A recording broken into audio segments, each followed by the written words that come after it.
ഏർവാടിയിൽ തീ പിടിച്ചു. അതുപോലെ തന്നെ മഞ്ഞക്കുളത്ത് മഖബറയിലെ പെട്ടിന്ന് പൈസ ഇട്ടുണ്ട്. അതിന്റെ അവിടുത്തെ ശൈഖന്മാരെന്തേ നോക്കാഞ്ഞ്, കബറിൽ കിടക്കുന്നവരെന്തേ നോക്കാഞ്ഞ് കക്കുമ്പോ അതിന് വേറൊരു മൗലവിന്റെ മൊഴിയാര മറുപടി എന്താ അറിയോ? അതിന്റെ മിനയിൽ തീ പിടിക്കുമ്പോ അള്ള കണ്ടിട്ടില്ലേനോ? നിങ്ങൾ പറയുന്നുണ്ടല്ലോ അള്ള കണ്ടിട്ടില്ലേനോ? അതിന്റെ മൗലവിന്റെ മറുപടി എന്താ പറയുക അറിയോ? അള്ളാഹ്ക്ക് ഇഷ്ടം പോലെ ചെയ്യാം. കബർ കിടക്കുന്ന ആള് മുക്കല്ലഫല്ലേ, അതുകൊണ്ട് മുക്കല്ലഫായ ശൈഖ് നിർബന്ധമായിട്ടും തീപിടിക്കുമ്പോൾ തടുക്കണ്ടല്ലേ? മൗലവി കബറിന് കിടക്കുന്ന ആള് മുക്കല്ലഫ, മരിച്ചാ മുക്കല്ലഫ? എവിടുന്നായി മതം പഠിച്ചത്? കബർ കിടക്കുന്ന ആൾ മുക്കല്ലഫ, മരിച്ചാലും പിന്നെ മുക്കല്ലഫാണെന്നോ? നല്ല കോലായി. നാ മരിച്ചാ മൗലവി നിസ്കരിക്കുമ്പോ ഒന്നും എടുക്കല എവിടുന്ന?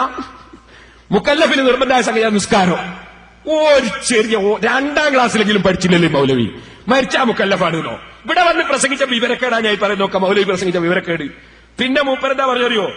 ഇവരറിഞ്ഞ് എന്താ ധിക്കാരം ഈ മുസ്ലിയാരോട് ഒരു സ്ഥലത്ത് നീ ചോദിച്ചു മൗലവിമാര് മുഹീദ്ദീൻ കറാമത്തുണ്ടെങ്കിൽ ഇപ്പൊ സ്റ്റേജ് പൊളിഞ്ഞു പോകട്ടെ എന്നോ മൗലവി പറഞ്ഞത്. ചേകനൂരാ ഈ മുസ്ലിയാര് പറഞ്ഞു അള്ളണ്ട് എന്ന് ചേകനൂർ മൗലവിയും പറയുന്നില്ലേ? എന്നാ അള്ളാഹ്ക്ക് കഴിവുണ്ടെങ്കിൽ ഇപ്പൊ പൊളിഞ്ഞു പോകട്ടെ സ്റ്റേജ് പറഞ്ഞു. രണ്ടും പറഞ്ഞിട്ട് വീഴുന്നില്ല. അപ്പോ ഈ മുസ്ലിയാര് ചോദിച്ചു ചേകനൂരാ പള്ളയില്ലേ ചോദിച്ചു. അപ്പൊ ചേകനൂര് പറച്ചി ഇത് ഒരു മുസ്ലിയാര് പ്രസംഗത്തിൽ പറയും. അത് മൂപ്പർ ഇവിടെ കൊണ്ടുവച്ച് ക്ലിപ്പ് വെക്കാണ് ചേറ്റുവെട്ടിയില്. ഇത് പറയാം ധിക്കാരാണ് പറഞ്ഞു അള്ളാഹിനെ പറ്റി.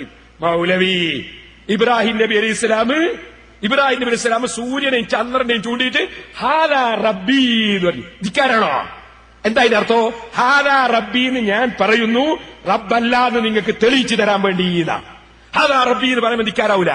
അതുപോലെ ചേകനൂരിനെ പോലത്തെ ഹുസൈൻ സലഫിനെ പോലത്തെ ഒരു സംഗതി അറിഞ്ഞുകൂടാത്ത ഒരു ചൂക്കും തിരിയാത്ത മൗലവിമാർക്ക് ബോധ്യപ്പെടുത്താൻ വേണ്ടി അത്തരം വാചകം പറയുന്നതിന് അതിനാ ഇബ്രാഹിം നബി വേണ്ടി എന്നെ പറഞ്ഞത്.